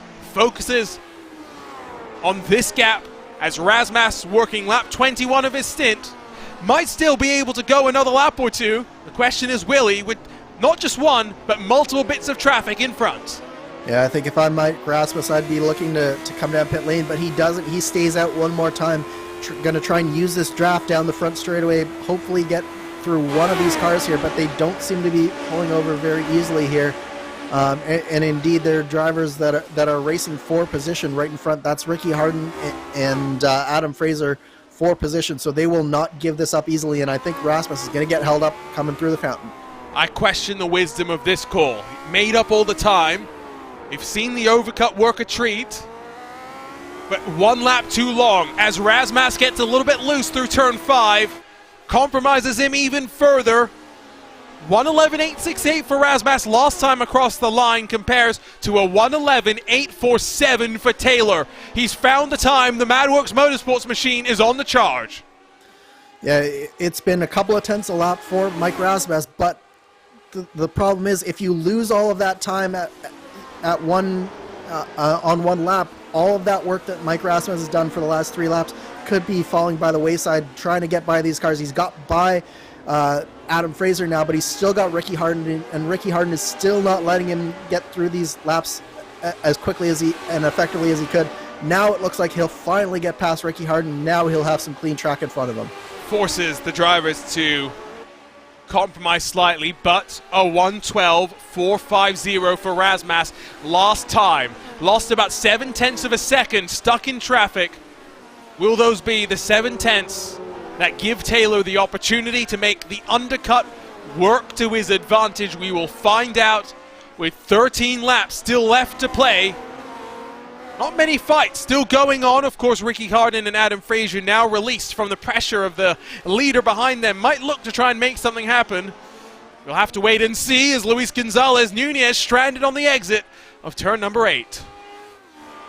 Yeah, just a miserable day here for Luis Gonzalez Nunez. He's just been trying to get whatever he can out of today after that damage that he suffered early on in the race. But Mike Razmas, he lost 0.4 of a second on that last lap compared to Matt Taylor. Taylor did a 12.0, Razmas with the 12.4. Will Razmas come down pit lane? It looks like he might just, no, he's going to stay out one more time. I think at this point, if you've gambled and stayed out this far, you go until it's dry. It's as simple as that. 1:12.020 this time for Razmas, 1:12.021 for Taylor last time by. Lap time split by 1/1000th of a second. This battle is going to be so tight when Rasmus finally comes down to pit lane. And one of the things to consider, though, Arjuna, is because he's extending as long as he is, will he be able to have a little bit of a shorter stop compared to Matt Taylor? Remember, 6.8 for Taylor. I postulated maybe 1.3 quicker for Razmas would give him a total time of about 5.5 seconds stationary. Of course, then the execution, entering pit lane, entering the box, and then getting out of pit lane as well will come into play. And it will be close, and maybe it's going to be Campbell that gives us the indication as to when the 68 will come in. As Campbell takes over to lap 25, fuel window meant to open next time by. Yeah, we're getting very close to the fuel window where they just simply have to come in at this point. But Campbell, with what Rasmus had to deal with in terms of the lap traffic, Campbell is able to extend that gap even further. And at this point, it's one of those drives where you just have to respect what Campbell has done here today, Arjuna. On debut, it's a tough situation to come in as a rookie, and then to do what Campbell has done, put it on pole, and with the drive he has, it's just really astounding to watch. 11 to go. And you can see Razmas now pushing almost all the way to the wall through turn 5. Sirwa in the 99 to pit road in the Raven Lavoie Motorsports entry. Nice and tidy for the Canadian. 6.1 seconds stationary. And that was a reference point that I was waiting for. Razmas may get one lap better in terms of less fuel required to put in the car. But 6.1 is still a long time to be stationary in pit road. Yes, but I believe it was 6.8 for Matt Taylor, so if it's similar for Mike Razmas, that's about 0.7 of a second that Rasmus has to play with there. And if you recall, he was about 0.7 of a second back from Matt Taylor when Taylor pitted, so things are looking very tight here. Rasmus had a very nice lap that last time by. I believe that was an 11.741 that last time by, so he is doing everything he possibly can to take time out of Matt Taylor at this point. And with 10 to go, let's quickly show you those lap times. Yes, a couple of slower laps, 1:12.4, 1:12.0 for Razmas when traffic played a bit of a factor, but consistent 1:11.8s before and then 1:11.7s after that. Contrast to Taylor after coming off of pit road. He's struggling to dip below the 1:12s. It's what we expected. If you burn the fuel until it's empty, you will find speed at the very end of the run. And while all this has been going on, David Sirwa has thrown away the opportunity for a top 5. This may be the inflection point for his championship hopes. That 99 car looks to be well and truly damaged. He'll stay out, but he's nursing it to the end as Campbell rolls to pit road. That looked to be a massive impact there from Sirwa. Both ends of the car destroyed, but Campbell to pit lane, as you say, and this is the last real point where something can go wrong for Campbell, I would say. He's shown that he's not going to put a wheel wrong on track. The question is, does he put a wheel wrong on pit lane? No, he doesn't have any sort of penalty there. All he has to do is get off pit lane successfully, and he should be free and clear to the end here. Here comes Razmas, though, and this is where we've been waiting for the race off of pit road. Razmas 5.7 stationary. Taylor still yet to get onto the power out of the final corner, but it's a long run before Razmas can release himself on the pit road limit.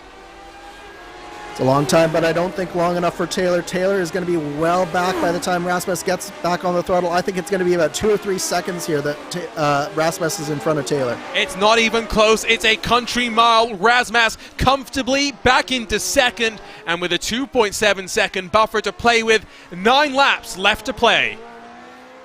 That was a little bit over a second on pit lane, but almost a second and a half on track that Mike Razmas was able to make up by having that undercut strategy. So it just goes to show you just how well Rasmus's car was hooked up for those last few laps of that stint.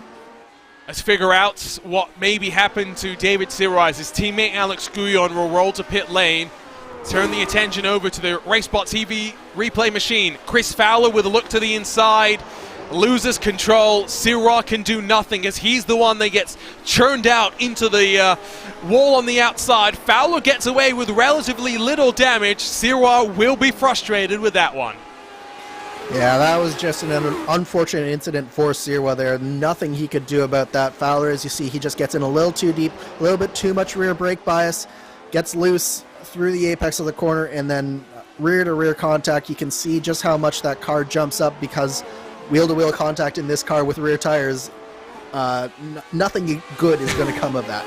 Danny Roberts in 7th, right behind the 99 car, but is on lap 27 of the stint. Owes us a pit stop as we work 8 laps left to go in this race. Sirois' next focus will be on Guyon.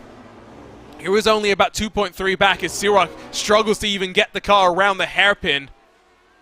Roberts dives to pit road. Sirois will be lucky if he can nurse this home inside of the top 10. It's going to be a frustrating result, especially given where he sits in the championship picture. Yeah, for sure. This is all about damage mitigation for David Sirois. And if he's lucky, he's going to be able to maintain a lead lap finish here in a top 10, but it's going to take a lot of driving, and it's so frustrating when something like that happens and you know you still have to nurse this car home, and you have 7 more laps of just pure driving hell, for lack of a better word, where you can barely control the car, but you still need to find a way to bring it home. And remember that with a smaller field here today, if Sirois can still get this home in the top 10, Andrew, in a 18-round championship where you're allowed to drop the 2 lowest points totals that you get, so basically you can have 2 terrible races, they don't impact your championship chances. Sirois might be putting himself in with a chance of not using this as one of his 2 drops. Yeah, that absolutely has to be what Sirois is doing right now, because you can just see how hard that car is to control at this point. He's doing everything he can, and he does the gentlemanly thing of letting the cars behind him go at that point there.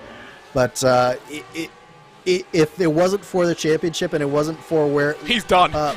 He would be done right now. Exactly. Yeah, no, I commend him for even doing this. I think he's going to be able to get home in 11th. He's got Gabe Wood, then Rodriguez behind as they battle for what is now 10th position, as the RSR by Butt Kicker Machine gets it down to the inside and slid forward nice and tidily. But behind these two, it is a 25-second gap to Danny Roberts in the 43. I think David Sirois should be able, with 6 laps to go, to be able to minimize the bleeding to that degree. Although having said that, he's losing about 8 seconds a lap. 8 times 6 is what, 40-something odd seconds. He may end up dropping outside of the top 15. I think a portion of that is just him having to go that wide at the hairpin to get out of people's way. To get out of people's way. So I think some of that will go away once he gets passed here by Rodriguez and Gabe Wood, and once that happens, I think he won't lose quite as much time. Fingers crossed. In terms of losing time, I think Taylor knows that there's no point pushing with the championship leader already 3 seconds in front. The wise thing to do in a race like this, I don't want to say be a hero, but be smart. bring back the points and look to fight another day. Absolutely. As soon as Rasmus was as far in front of Matt Taylor as he was coming out of the pits, Matt Taylor knew that he had to switch directly into championship mode, and he's got a really strong finish here on the podium. He can't afford to throw that away, trying to chase down the unicorn that is Mike Rasmus in front of him. So while these guys fight, Gabe Wood, David Sirois have swapped around as Wood, through the fountain, has made a mistake. Richie Hearn is having technical issues, by the way. Not sure if that's going to resolve itself in time or not, but Richie was inside of the top 5. That will be a disappointment for him, but we will wait and see. I'm now trying to figure out what happened to the 04, to that JD Esports Gabe Wood car. And Richie Hearn, by the way, he did disconnect and is reconnected here, but he is going to be at least 1, if not 2 laps down by the time he reconnects, so just unfortunate for Richie there. Oh, it's self-inflicted. That's the worst part for Gabe Wood, who was in a fight with Rodriguez. They were pushing each other. One and that silly was right mistake. In front of Campbell, too. And yeah, it was in front of the leader. One silly mistake. Oh, those are the ones that will sting the most. Yeah, absolutely. Gabe Wood will be kicking himself for that, and he's back behind David Sirois as well, who is staring down the barrel of a top 10 on the back of Richie Hearn's misfortunes as well. So it's all gone a little bit topsy-turvy here for a few drivers here in these last few laps. We only have 4 laps to go, and this is the closest battle on track between Fraser and Luke Daniels.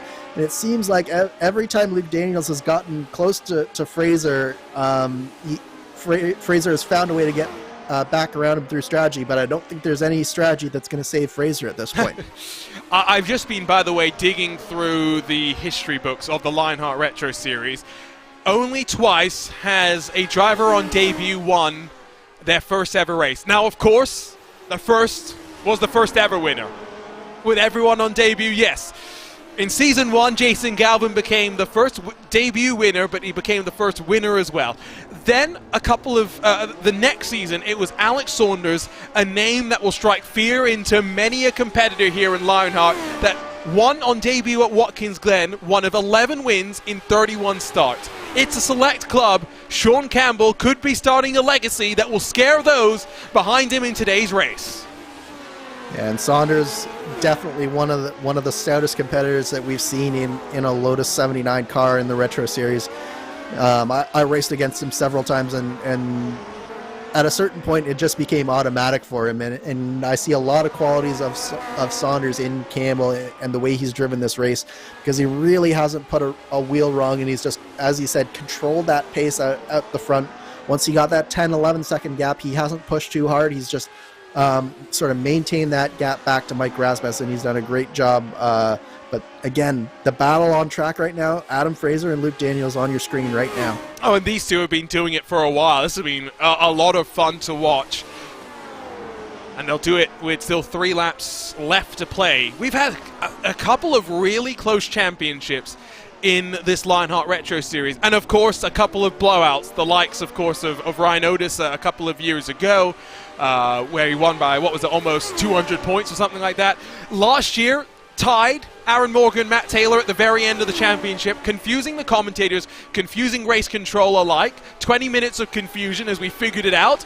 Aaron Morgan crowned your winner and count back. And then back in Season 2, Alex Saunders became one of the unluckiest people in the championship, losing by 1 point to one of the best Lionheart has ever seen, Adam Blocker.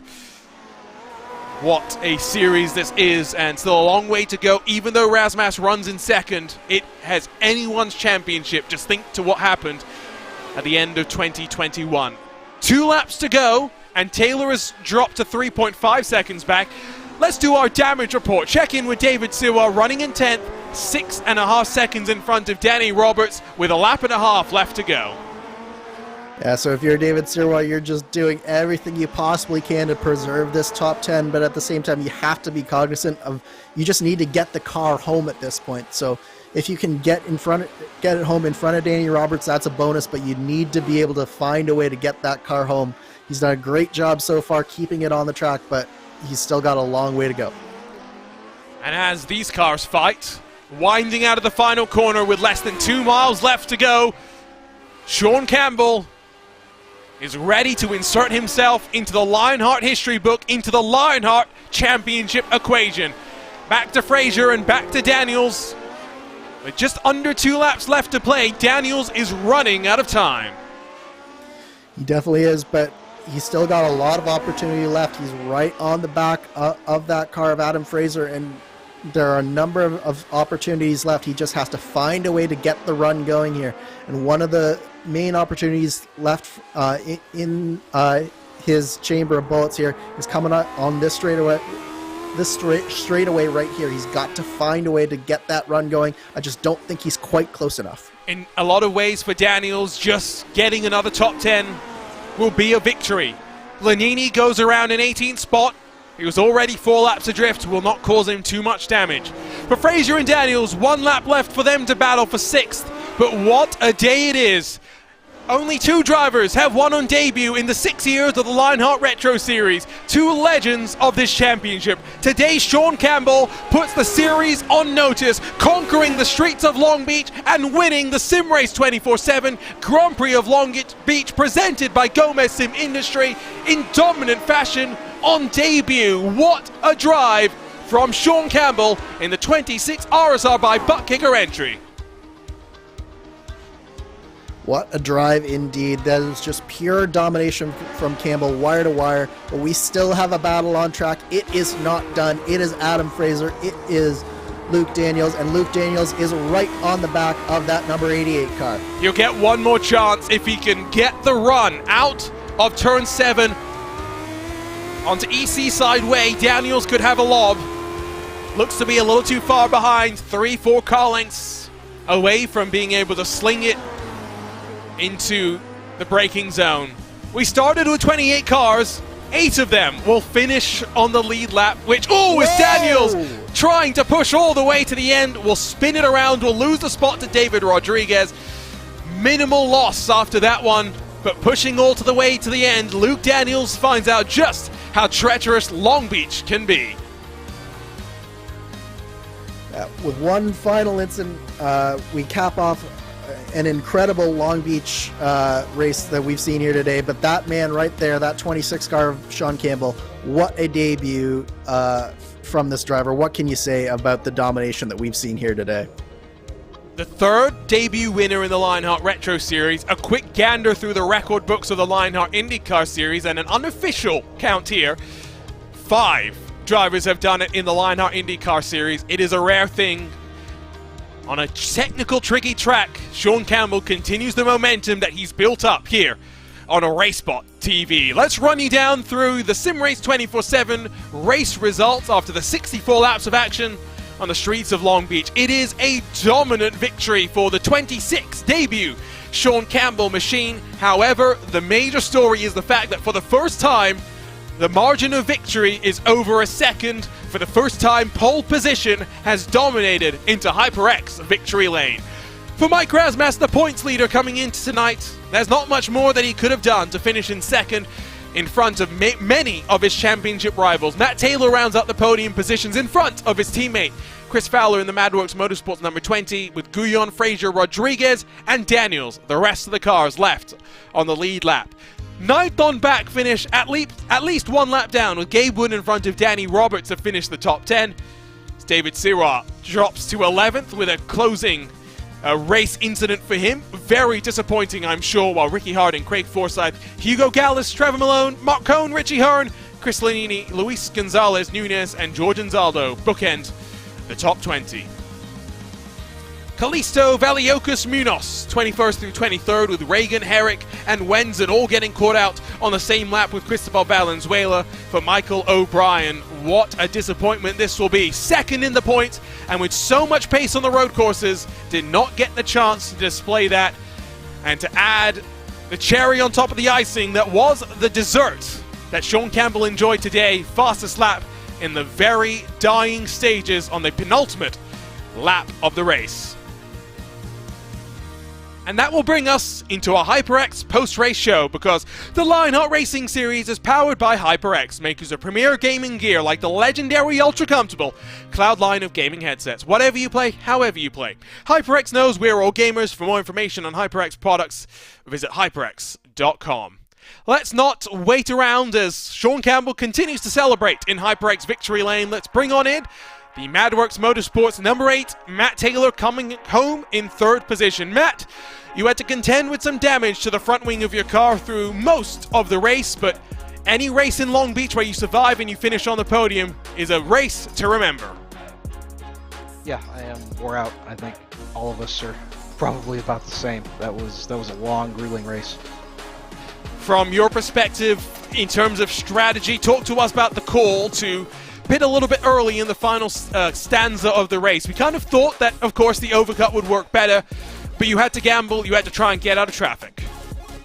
Yeah, and that was the thing, was lap traffic was not friendly a lot of the night, and I lost an easy second in a lap behind Luke, and I didn't know if he was going to get out of the way, and so decided to go ahead and cut in. And it looked like Mike had a much easier time getting through there than I anticipated, and the overcut worked really well for him. I think we talked to you a couple of weeks ago and you said with where you sit in the championship, the only thing you can do is do your best. 3rd today with the championship leader in front of you. Yes, it could have been better, but at the very least there's momentum, there's form on your side. Yeah, running really good races and managing to keep it clean. Just have to keep running like this and hope he makes a mistake. He hasn't done it yet. Maybe he won't, but we're going to find out. From your perspective as well, with Sean Campbell, putting a stamp on this race on debut, with half the remaining races still road courses, how does that factor into how you think about a potential championship run? I think he is probably going to take... I wouldn't be shocked if he won the rest of these road courses by any stretch, which means those points are going to be that much harder to come by. Now, if you can beat him, that's great, but doing that's going to be a tall order. I might have been able to keep up with him tonight, just got stuck behind his teammate and didn't qualify worth a darn, so that doesn't help. The pressure in qualifying is real, I'll tell you, Matt. Great drive today to 3rd. We'll see you in a couple of weeks' time when we go to the Twin Ring Motegi Grand Prix course. Thank you, appreciate it. Matt Taylor, 3rd on the grid. 3rd at the end of the race, excuse me. In the Madworks Motorsports number 8, we jump to the championship leader who extends the gap, Mike Razmas, the best of the rest, in a race where one man dominates. Razmas able to, at the very least, put his stamp on the race. And Mike, a great day for you, being able to work the strategy to get up to 2nd come the checkered flag. Yeah, that's a bit of a relief. That was a tough race. It's always tough at Long Beach, but the car is so much fun to drive. But just happy to be P2. I mean, that's really great for me. And I've had trouble at Long Beach in the Retro Series and the IndyCar Series. I tend to not finish those races, so I was really focused on trying to get it to the finish, and I was able to do that, and I'm really excited. And I thought me and Matt Taylor were on the same strategy, which I was happy about, but then he pitted early, so that was interesting.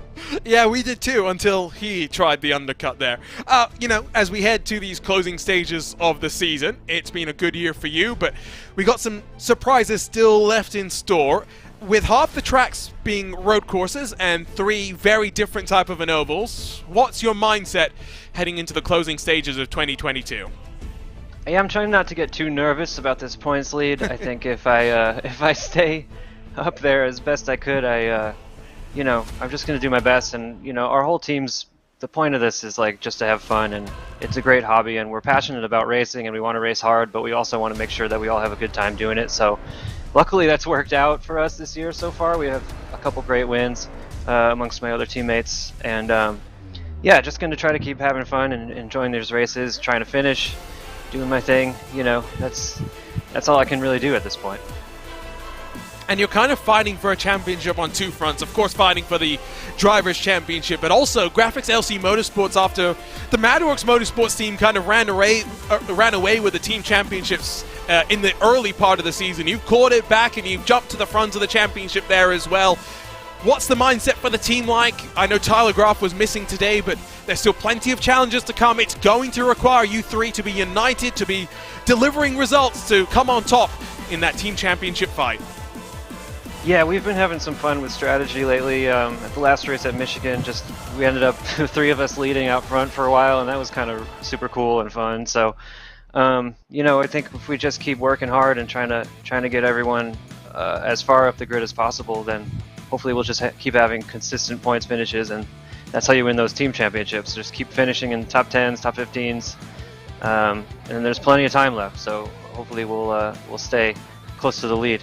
Consistency wins championships, and Mike Rasmus, the championship leader, comes home second here on the streets of Long Beach. Congratulations, Mike. We'll see you next time from Motegi. Thank you. Mike Rasmus, always a great chat in the RaceSpotTV broadcast booth. I believe we're now joined in HyperX Victory Lane by the one and only Sean Campbell. Sean, do you have a copy? Can you hear me? We got you loud and clear. That's a relief. I know you were furiously working away, not necessarily expecting to be chatting with us, but what a debut. Just the third driver in series history to win in their very first start, and what a dominant way to do it as well. 15 seconds clear of those behind you. Yeah, it was just I just hitting my marks, I guess, right? Yeah, I didn't have to do anything super outlandish or out there, you know? You come in with a lot of road course experience. We've seen that on RaceSpotTV in the past.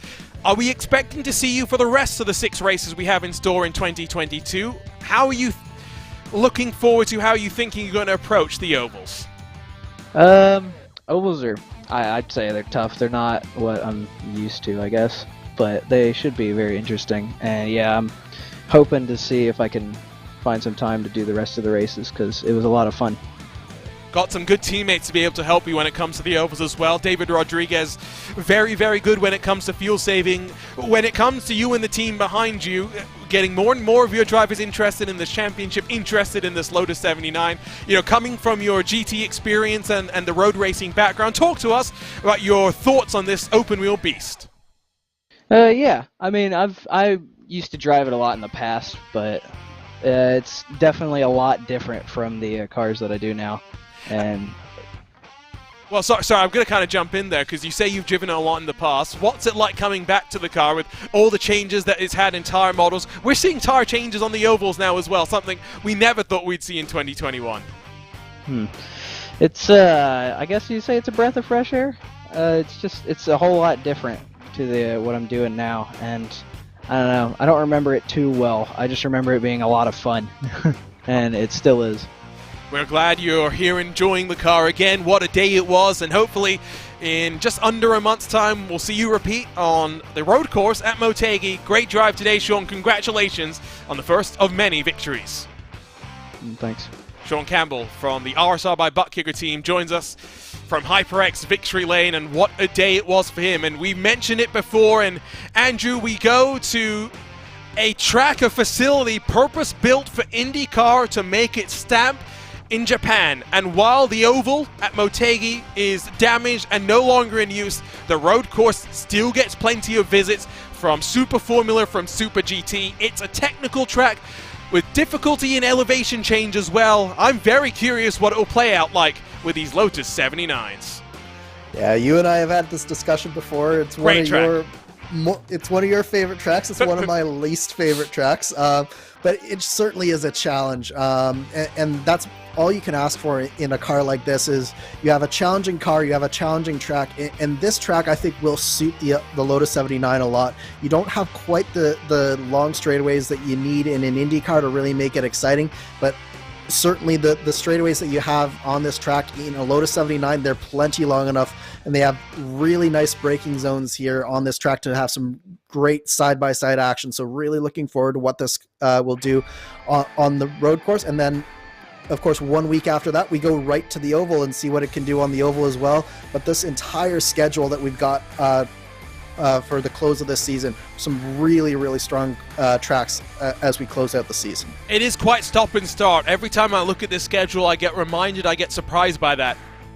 Just over a month between now and our next round as we enter the final third of the campaign. Then just a week off before we return to Motegi, but like Andrew said, to the oval this time, a place that we've raced at many a time before. Then 3 weeks before we go to the Circuit Gilles Villeneuve and to the city of Montreal. Drivers looking to stay out of the Wall of Champions as we go there for the very first time. And then again, a back-to-back race weekend and the short track. In the shadow of the Gateway Arch, we head to the Worldwide Technology Raceway. A couple of weeks later, America's National Park of Speed builds us to the double points, Triple Crown Showdown. All roads lead to Auto Club to close off the season. It is always a place where fireworks are guaranteed, and not just at the end of the race. What a day this was. Sean Campbell making history. But before we say goodbye, as always, we thank those that make this possible, starting with the title sponsor of the Lionheart Retro Series. Next Level Racing is an industry-leading cockpit and motion simulator manufacturer devoted to creating the most immersive experience possible for the global sim racing community. Take your racing to the next level. Visit nextlevelracing.com. The Lionheart Racing Series is powered by HyperX, makers of premier gaming gear like the legendary ultra-comfortable Cloud line of gaming headsets. Whatever you play, however you play, HyperX knows we're all gamers. For more information on HyperX products, visit hyperx.com. You're passionate about sim racing, but it always feels a little flat compared to the feeling of driving a real car. Now you can actually feel what it's like to drive a race car. Butt Kicker haptic hardware and software are easy to install and let you feel every bump in the track, slip of your tire, and engine redline. The tactile feedback is so accurate and realistic, you'll be driving faster and having more fun than ever before. Moser Racing is revolutionizing sim racing with the development of industry-leading hardware and software products, like their R9 direct drive wheelbase and GS steering wheel. Featuring zero-delay wireless technology and made from high-end materials, Moser Racing delivers the precision you need to reach victory lane. And Gomez Sim Industries, makers of high-end esports equipment and controls, precision built using nothing but the best materials available today. Passion and handmade craftsmanship drive each made-to-order build, creating a driving experience like no other. Visit GomezSimIndustries.com. And it's not just them, but so many more that make this all possible. To learn more about the Lionheart Racing Series, the 3 competition it puts forward, or its various partners, head over to LionheartRacingSeries.com, while you can stay up to date on social media to find out the latest news from within the virtual paddock.